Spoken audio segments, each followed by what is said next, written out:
ሌላኩ ቅድም አልሰማኝም ስለ እንትን ሳነሳ ስለ ኩላሊቱ አንስቶ ስለ ጭኑና ስለ ከርሱ ሳያነሳ ሲዘል እንዴት ዝም አልክ እያልኩ ነበር። ሜላ እሺ ቀስ በቀስ እናነሳዋለን። የጭኑን ግን አንስቼ ነበር ሳትመጣ እናነሳዋለን። እያንዳንዱ ነገር ከርስና ወርቹላ አለ ይላል። እንግዲህ እናነሳዋለን። ሰላም ብያለሁ ሜላ። አዎ ማይነሳ ነገር የለም በእውነቱ።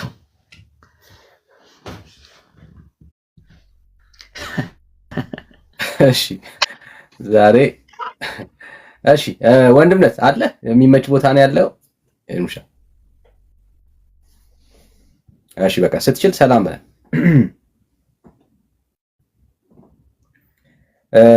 እሺ በማን ዳንክ ሰላም ዳኒ ሰላም ናችሁ? እግዚአብሔር ይመስገን። ከየት ቤተ እምነት? እኔ እንኳን ላመሰግናችሁ ነው። አንድ ወገን ነን። ተባረኩ። ጥሩ ነው። ላመሰግናችሁ ነው እንጂ ችግር የለም። የኩነት ሶስትነቱ ላይ ቀደም ቴዲ ያነሳው ላይ ምናልባት ከተናገርኩት የተለየ ነገር ካለ ቢነግረኝ ብዬ ነበር። ትሄዳ ነው። እሺ በቃ ኦርቶዶክሳውያን እንቀበልና አማኝ ከሆንክ እኛ ለረዳን ላገዘን ጌታ ምስጋና አድርሰልን። እሱን ነው የምናከብረው፣ እሱን ነው የምናመሰግነው። ጸጋ ይብዛልህ፣ ተባረክልን፣ እንወዳለን። እሺ ዮሐንስ ሰላም ሰላም ነው ሁላችሁ፣ እንደምን ታመሻችሁ? እሺ እግዚአብሔር ይመስገን። እሺ ከየት ቤተ እምነት? ኦርቶዶክስ ነኝ። እሺ ኦርቶዶክስ። ብሩኬ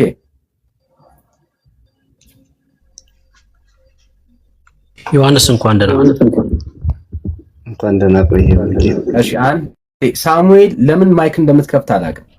እሺ አንድ እሱን እናስተናግድ። ከየት ቤተ እምነት ነህ ሳሙኤል? እሺ እኔ በጌታ ነኝ። ታዲያ ለምን ትገባለህ? ገብተህ ማይክ እየከፈትክ ቅድም አስወረድን፣ ድጋሚ ላክ። እታችሁን ስማት ፕሊዝ። ማለት ባይዘው እያገለገልን መሆኑን አትርሱ። በቃ እዚህ ጋር ቁጭ ያለው ለማገልገል ነው። ጸጋ ይብዛላችሁ። እሺ ብሩክ ይቀጥሉ። እሺ ዮሐንስ እንኳን ደህና መጣ። እንኳን ደህና ቆየህ ልጅ። ቪዲዮውን ሰምተኸዋል? አዎ ሜላ ሲያሰማው የነበረው። አይ ቀድሜ አይቼዋለሁ እንዳጋጣሚ። መልካም ስላሴ ጾታ አላቸው እያሉ ነው መምህር፣ እና ምን ትላለህ? ጾታ አላቸው ለታምናለህ አንተ? እውነት ለመናገር አክሊልም እንዳለው እንግዳ ትምህርት ይመስላል። ማን እንዳለው? አክሊል የፊስኮፉ እሱንም አሰምቶን ነበር ዳኒ። ማን ነው እሱ? አክሊል የሚባለው ፌስቡክ ላይ ያለ። እሺ እንግዳ ትምህርት ነው ማለት ነው። እና እኔ እንግዲህ ባነበብኳቸውና ባየኋቸው መጻሕፍት ላይ ስላሴ ጾታ የላቸውም የሚል ያገኘሁት። እሺ አንተና እሱ እንግዳ ትምህርት ነው ስትሉ ከምን አንፃር ነው? ምክንያቱም ከመጽሐፍ ቅዱስ አንፃር፣ ከመጽሐፍ ቅዱስ ማለትም ከቤተ ክርስቲያንና ከምታምነው እምነት አንፃር። እሺ ጥያቄን አስጨርሰኝና ከዛ ትመልስልኛለህ። ለምሳሌ አንተ እንግዳ ትምህርት ነው ይሄ ትምህርት አልክ። አንተ የሚጠቀስከው ሰው እንደዛው እንግዳ ትምህርት ነው አለ። እሳቸው መምህር ናቸው፣ እናንተ ምዕመን ናችሁ። የጠቀስከውም ሰው አንተም ማለት ነውና እንደዛ የማለት ምን መብት አላችሁ? ማስረጃ አላችሁ? የቤተ ክርስቲያኒቷ እንደዛ እንደማትል ማስረጃ ማሳየት ትችላላችሁ ወይ? እንግዳ ትምህርት ነው ለማለት እሱን ነው እኮ ያልኩህ። የቤተ ክርስቲያኗን ትምህርት መሰረት በማድረግ ነው ያልኩህ። ምናልባት አልሰማኸኝ ካልሆነ መስተዋል እኮ እንግዳ ትምህርት ነው ስትል እንግዳ ስለመሆኑ የሚያሳይ የቤተ ክርስቲያኒቷ ዶክመንት አለ ወይ ነው ጥያቄ። እውነት ነው አለ። እሱን ነው ያልኩህ። እሺ ምንድን ነው መጽሐፉን ንገረን። እሺ ሶስት አራት የሚደርሱ ነገሮችን መጥቀስ ፈልጋለሁ። እሺ የመጀመሪያው ከወንጌል ነው። እሺ ከወንጌል። እሺ የኢትዮጵያ ኦርቶዶክስ ትምህርቶቼ ብላ ያስቀመጠችው መጽሐፍ ነው እንድትጠቅስልኝ። ከወንጌል መጥቀስ አይቻልም። ቀጥል። 2-3 ስላልክ ልስማክ ብዬ ነው። ጨርስ። እሺ የመጀመሪያው ዮሐንስ ወንጌል 4:24 ላይ ያለው ቃል ጥቅሶችን ነው እንዴ ያልከኝ? አንተ ጥቅሶች ነው እያልከኝ ያለው እኮ ጥቅሶችም መጻሕፍትን የሚሉ መጻሕፍትን።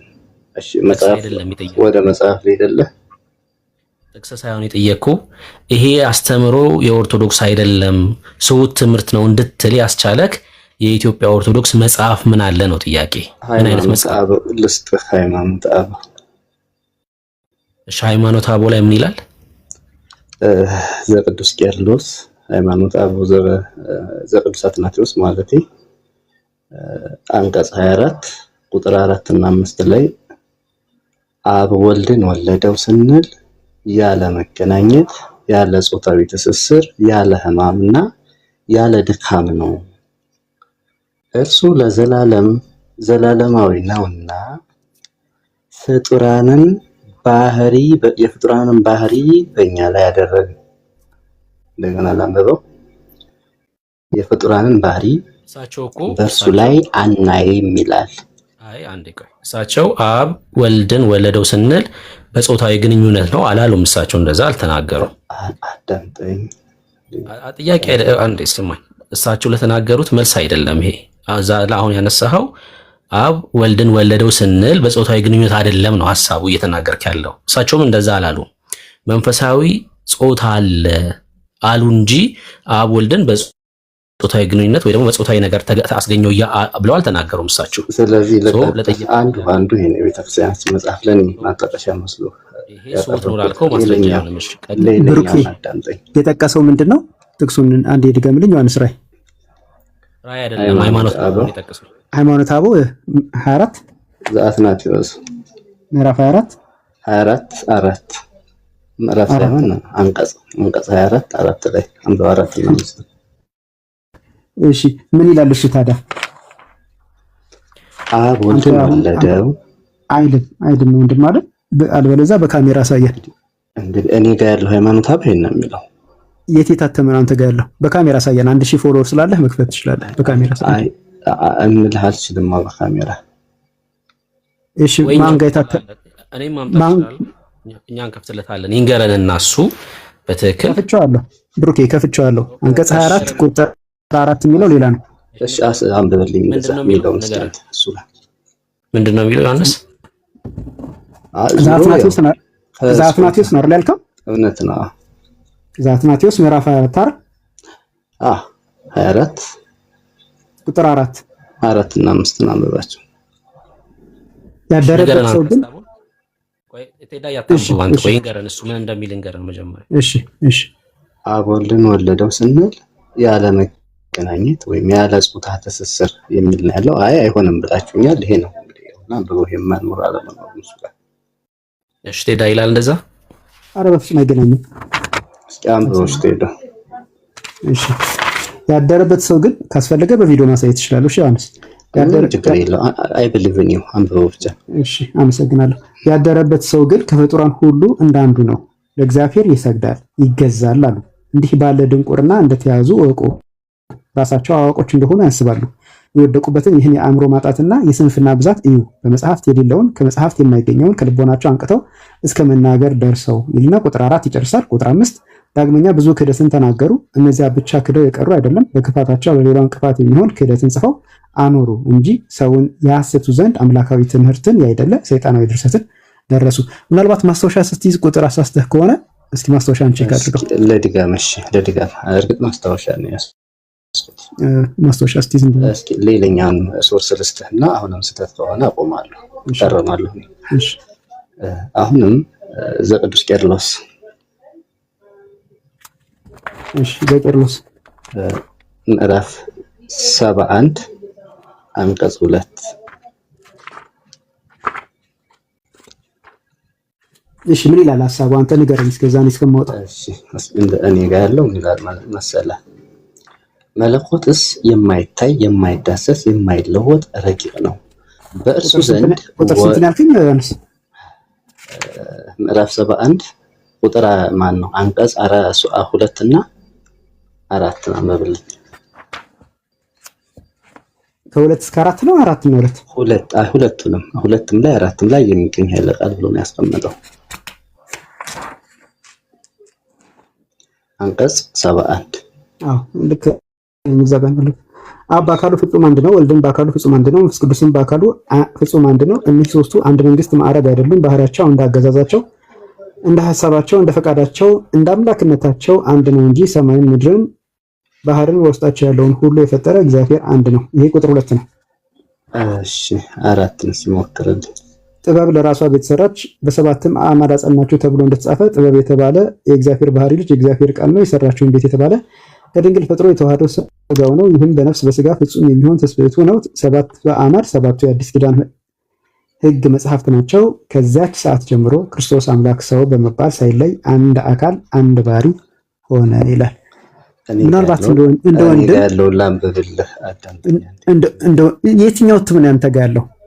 ማን የታተመው ነው? እትም የለኝም ታውቃለህ፣ ማስታወሻ ነው ያለኝ እኮ። ቁጥር ተሳስተህ እንዳይሆን ግድ የለህም። ምናልባት ሁለቱንም ወይም ዳኒ አንደኛ እንትን ችግር ልበል ቼክ አድርገና እሺ፣ ፈቀደልኝና ይችላል አንብብልህ እኔ ጋር ያለውን። እሺ ብሩኬ ጣልቃ ገባው። ጥቅሱ ትክክል ስላልመሰለኝ ለማረም ጣልቃ ገባው። ችግር የለም እሰማል። መለኮትስ የማይታይ የማይዳሰስ የማይለወጥ ረቂቅ ነው። በእርሱ ዘንድ ወንድ ወይም ሴት መባል የለም። ነገር ግን አካላዊ ቃል ወልድ በተለየ አካሉ ከቅድስት ድንግል ማርያም ሥጋ ነሳ። በነሳም ጊዜ በተዋህዶ ከበረ ነው የሚለው ያለው። እንግዲህ ምዕራፍ 71 ቁጥር 2 ነው ያልከኝ። ቁጥር 2 ነው እያየሁት ነው። ምናልባት እንደው በትልቁ ልሆንና አንድ ጊዜ ላሳይዳን በትልቁ አድርገህ ምንም ችግር የለም። ለሌሎችም ሰዎች ዮሐንስ፣ ለሌሎችም ሰዎች አንተ እንዳመንከ ይነግረኛል። እግዚአብሔር አክብርልኝ ብያለሁ። አሜን አሜን።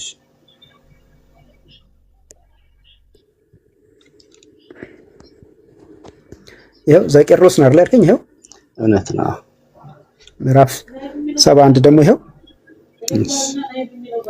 ቁጥር 2 ደግሞ ይኸው አብ በአካሉ ፍጹም አንድ ነው፣ ወልድም በአካሉ ፍጹም አንድ ነው፣ መንፈስ ቅዱስም በአካሉ ፍጹም አንድ ነው። እኒህ ሶስቱ እንደ መንግስት ማዕረግ አይደሉም። ባህሪያቸው እንዳገዛዛቸው አንድ፣ ዓላማቸው አንድ፣ ፈቃዳቸው አንድ፣ አምላክነታቸው አንድ ነው እንጂ ሰማይን ምድርን ባህርን በውስጣቸው ያለውን ሁሉ የፈጠረ እግዚአብሔር አንድ ነው ይላል። ከዛ በኋላ ጥቅሶች ነው ያለው። ቁጥር 2 ይሄንን የሚናገረው። ስለዚህ አጥንቼ እመጣለሁ ይሻላል ይመስለኛል። አይ እውነታው ይሄ ነው። በቃለ ስገምት ማስታወሻ ስትይዝ ምናልባት የአንድ ቁጥር መሳሳት እኮ ብዙ ለውጥ ያመጣል። ሁለቱንም አልሳሳትማ። ምናልባት የትም ችግር ካልሆነ በስተቀር ሁለቱንም እንዴት ተሳሳታለሁ? እሱም ሊሆን ይችላል። አዎ ማተመሩትም ሊሆን ይችላል። እንደዛ ነው እንግዲህ። ቴንኪው ኤኒዌይ። ሰላም ደሩልኝ። እሺ ቶጣ ግን ጥያቄ ልጠይቅ ምናልባት ለምሳሌ ከጾታ ጋር ተገናኝቶ ይሄ ስውት ትምህርት ነው እንግዳ ትምህርት ነው ስትል የሰማሁት እና ለምሳሌ በጽሁፍ ደረጃ ስላሴ ከርስ አላቸው ተብሎ ተጽፏል። በጽሁፍ ደረጃ ማለት ነው። እሱስ በጸሎት መጻሕፍት ላይ ይላል። የመልካ ስላሴ የሚባል መጽሐፍ አለ። ልክ ነው። ለገጽከ ለስርተ ርስከ ለምንከ የሚባል ነገር አለ። አሁን የብዙ ባለሙያ አይደለሁም ግዕዙ ላይ በአማርኛ በግዕዝ ሳይሆን ባለሙያ አይደለሁም እሱ ላይ ነው ያልከው ወይስ ግዕዙ ላይ ነው ያልከው? ሶሪ ግዕዙ ላይ እሱም ዝሮ ምን በአማርኛ ጽሁፎች ለስላሴ ከርስ ለስላሴ ጭን ምስጋና ሲቀርብ እንመለከታለን እነዚህ መጽሐፍቶች ላይ እና ይሄስ እንግዳ ትምህርት ነው ሰውየው የተናገሩት ስለሆነ ነው ወይስ በጽሁፍም ደረጃ አለ? ላሳይ እችላለሁ ብዬ ነው። ትክክል ነህ። ምን ይባላል መሰለህ፣ ይሄ እርግጠኛ የጽሁፍ መረጃ ከጠየቀኝ ድካም ነው የሚሆነው። የለኝም እውነቱን ልንገርህ። ግን ከእንትን ቤተክርስቲያኗ የምታምነው ምንድን ነው? ረቂቅ የሆነ አካል አላቸው። ይሄ ረቂቅ አካል ግን ሴትም ወንድም የሚያስብል አይደለም። ላይክ ነፋስ ነው። ነፋስ ወንድም ሴትም እንደሌለ የሥላሴ ሁኔታ፣ የመላእክት ሁኔታ፣ ኢቭን የሰው ልጅ ነፍስ በዚህ መልኩ ረቂቅ ስለሆነች ጾታ አላት ተብሎ የሥጋ ጾታ የላትም። መንፈሳዊ ጾታ አላቸው። ይሄ መንፈሳዊ አካል አላቸው። የመንፈሳዊ አካል ግን ጾታ ያለው አይደለም ብለው ነው የሚያስተምሩት። መንፈሳዊ ከርስ ሳለ መንፈሳዊ ከርስ እንግዲህ ምልህ ረቂቅ አካልን በረቂቅ ሁኔታ እንግዲህ ኢማጂን የማድረግ ሁኔታ ሊኖር ይችላል። እንደነገርኩ መጽሐፋዊ ሶርስ የለኝም። አንተ ትጥቃውን ስውት ነው ስላልክ ነው። አሁን ለምን መሰለህ፣ አሁን አንተም የጠቀስከውም ሰው ምዕመን ናችሁ፣ እኚህ ሰው ግን መምህር ናቸው። በዛ ላይ በመጽሐፍቶቻችሁ ደግሞ እነዚህ ጽሁፎች አሉና በምን መሰረት ነው እናንተ ትምህርቱ ስውት ነው ልትሉ? አልቀበልም አንድ ነገር ነው፣ እስማማለሁ፣ አልቀበልም ሐሳቡን። አይ ስውት ነው የሚለው ግን ነው ያላስማማኝ። አልሰማኸኝም እንጂ ስውት ነው ሳይሆን እንግዳ ትምህርት ነው ያልኩት እኮ። አዲስ ነው እያልክ ነው ያለው አይደል? ወይ ደግሞ ሾልኮ የገባ ትምህርት ነው እያልክ ነው ያለው? እንግዳ ትምህርት ነው። እንግዳ ትምህርት ነው ማለት እንግዲህ እኔ ያህል እስካሁን ሰምቼ አላውቅም ማለት ነው። በዚህ ለፍት ብዙ መዝገበ ጸሎት ላይ ቃል በቃል ተጽፏል። ይሄ መዝገበ ጸሎት ላይ አለ። ጾታ አላቸው። አይ እንዳልኩ ከእርስ ጭን አላቸው፣ ተረከዝ አላቸው። እነዚህ ነገሮች መዝገበ ጸሎት ብቻም ሳይሆን መልክ ላይ እኮ ተጽፏል አልኩ። መልካ ሥላሴ የሚባል መጽሐፍ አለ። መልካ ሥላሴ ላይ አለ፣ መልካ ኢየሱስም አለ፣ መልካ ምናምን ብዙ መልኮች ላይ አለ። ይሄ ያ ማለት ግን ረቂቅ አካል ነው፣ በጾታ የሚገለጽ አይደለም ብላ ቤተክርስቲያን ታስተምራለች ነው የምልህ። እስኪ ያስተማረችበትን አሳየኝሽ። በጾታ አይገለጽ በቃልና በትምህርት ነው የተማርኩት። እዚህ ላይ ይገኛል አይደለም፣ በማስረጃ ልታሳየኝ አትችልም። እሺ ቴንክ ዩ። እሺ ይሁን። እሺ መልካም። እሺ ቴንክ ዩ።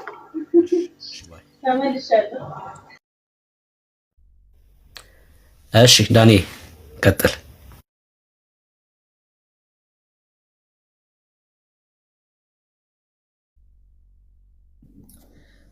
እሺ ብሩኬ ገብዛል ሜርሲያችን ዌልካም ብለናል። እንኳን ደህና መጣሽ። ሁሉ ሰላም ሰላም ብያለሁ። ሁላችሁንም እንዴት ናችሁ? ደህና ናችሁ ወይ? ቴዳ፣ ብሩኬ፣ ኤርሚዬ ሁላችሁም እዚህ ውስጥ ያላችሁ ሰላም ብያለሁ። ተባረኩ፣ ቀጥሉ። እሺ ሼሩን ኮፒ ሊንኩን ሪፖስት መደረጉ አይረሳ። ተባረኩልኝ። ሪፍሬሽ እናድርገው። በመሃል ሪፖርት ይደረጋልና እንዳንረሳ ለማለት ያክል ነው። ቴንክ